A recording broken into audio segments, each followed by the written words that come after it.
It's March 8th, International Women's Day. It's hard to believe it's a year since we did the all women's exhibition last year. It's all about us. Last year, great stuff. As we had some great stuff last year. It really was. Very good exhibition. I didn't really find any female artists the past year that I kind of wanted to do something with this year. I don't know what that says. Probably says more about me than anything else. I don't know. I just couldn't find anyone that kind of I wanted to work with. So yeah, what I did this year, I just put up a fancy graphic. I did that based on last year's exhibition, and then I went on LinkedIn and someone wrote a comment. I didn't do a fancy graphic for International Women's Day this year. I thought, everyone else was doing it. I was like, oh, I'm one of the crowd. Happy International Women's Day, if that's the right thing to say, to the female population of the world. I did a live stream a few months ago where I was talking about women in Japan. That doesn't sound very good, does it? Talking about women in Japan, it sounds a bit sleazy. I was trying to talk about the inequality between men and women in Japan. That's what I was trying to talk about. And I'm just going to put a little edited clip from a live stream I did a few months ago where I was talking about these inequalities between women and men in Japan, and what's the answer. I mean, I don't have the answer. Don't know if it's my place to have the answer in Japan. I'm a foreigner here, so I think you get the general picture I was trying to do. The frame rate is not very good. It was a live stream and I picked the wrong time of day or something, I don't know. So the upload frame rate was just terrible. Check it out, see what you think. I did have a conversation once with somebody. Well, we were talking about how feminists, for example, we both knew or know some feminists in Japan. Actually, I don't know where a lot of them gone. They seem to have disappeared. But it would be very difficult to be a feminist in Japan because of what's against you. And then if you're a non-Japanese coming over to Japan, why would you come here? Because this country, it's a man's world. It always has been for many, many years. I wonder if people think they come here and yes, we need to change things in Japan and make Japanese women more equal to Japanese men. There's two sides to it. You have people come, oh, I love Japanese culture. It's so fantastic. Well, it's a sexist culture as well, right? A really sexist culture. And it still is. We were talking about this. If you change society to become more equal, then it's not Japan anymore, because Japan was built on a patriarchy. Okay? If you start to chip away at that patriarchy, it's no longer Japan. My argument was, well, maybe it becomes a better Japan. And the person, yeah, maybe. So there are women who do want change. And they want to be recognized for what they do and their abilities. But you don't seem to hear much of it at the moment.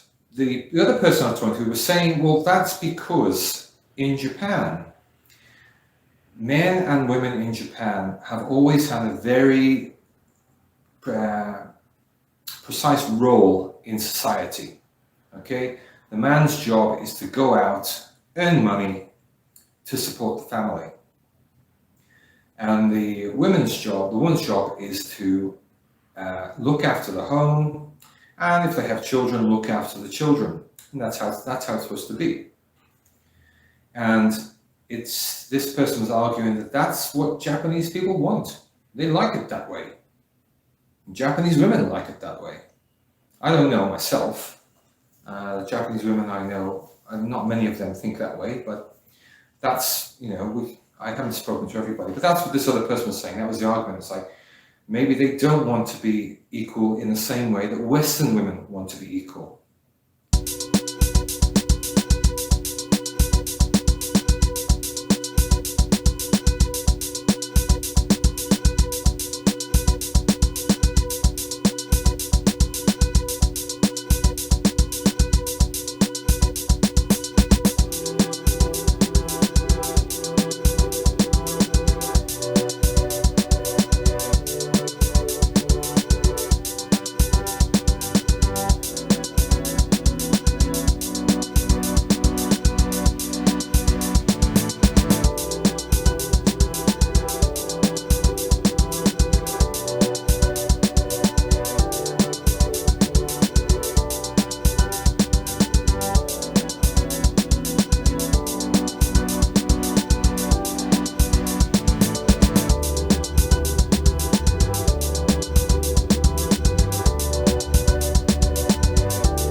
Hey, art poppers! Welcome back. Yeah, we're approaching the end of March 2023 already. And actually, it is a year ago we were finishing up with It's All About Us, the all-female artist show we had. Incredible. Anyway, you're probably wondering, well, what the hell have you been doing this month? Well, I'll tell you, I've been up to this. Yes, this is a project I've been working on for 20 years. It started off as an animation. It started off as a 2D animation. I was using Illustrator, Photoshop and After Effects. You can see that on the left. And then a few years later, I started using some 3D. Bryce, I think it was. I can't remember exactly. This is a helicopter scene I put together.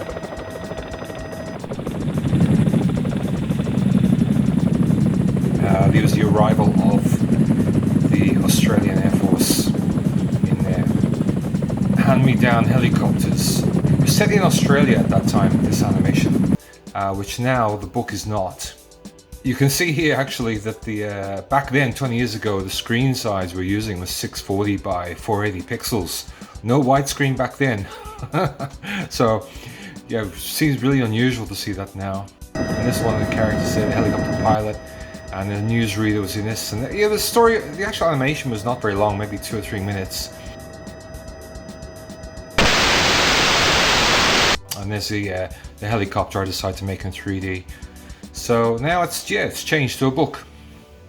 So there you have it. It's now gone from being animation to a picture book. That transition was actually made quite a long time ago.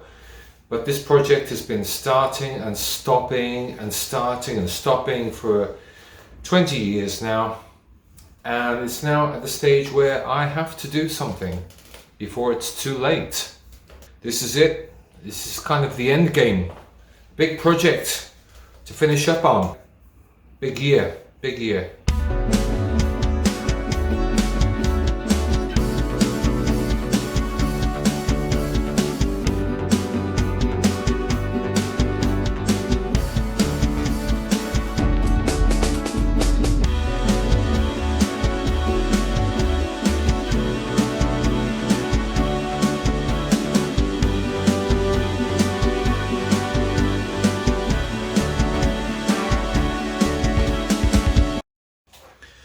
One of the things I forgot to talk about last month, February, is we got the gallery's SDG approved. You're going, SDG what? SDG, Sustainable Development Goals. They were created by the UN for basically a better global civilization. And there are 17 of these. And I became aware of them about 5 or 6 years ago. On the trains around Osaka, I started seeing businessmen with a little nifty, the circular lapel badge, thinking, what the hell is that about? And then I found out about it. Oh, right. And some of the goals are pretty cool. Some of the goals actually are fantastic. If we could achieve them, it would be wonderful. Some of the goals are like, no chance. It's not going to happen. Forget it. I decided the gallery needed an SDG, so I applied for one. Here it is. I had to go through approval process, interview, and the guy's interviewing me, and he says, okay, so what's it about then? Real art? Come on, what's that about? I said, we are challenging the domination of New York on the contemporary art scene. Everything is about New York when it comes to contemporary art. If you haven't got the right postcode, i.e. a Manhattan postcode, you've got no chance, whether you're a gallery owner or an artist. No Manhattan postcode, no life, basically, okay? And he was kind of, the UN's based in New York, right? And a lot of the diplomats and people who are here at the UN, they buy contemporary art in New York. I'm like, yeah. He says, come on, what else have you got? So I said, well, also we are into the eradication of cat art. And he goes, approved! It was that easy. So yeah, check it out. SDG number 18, real art.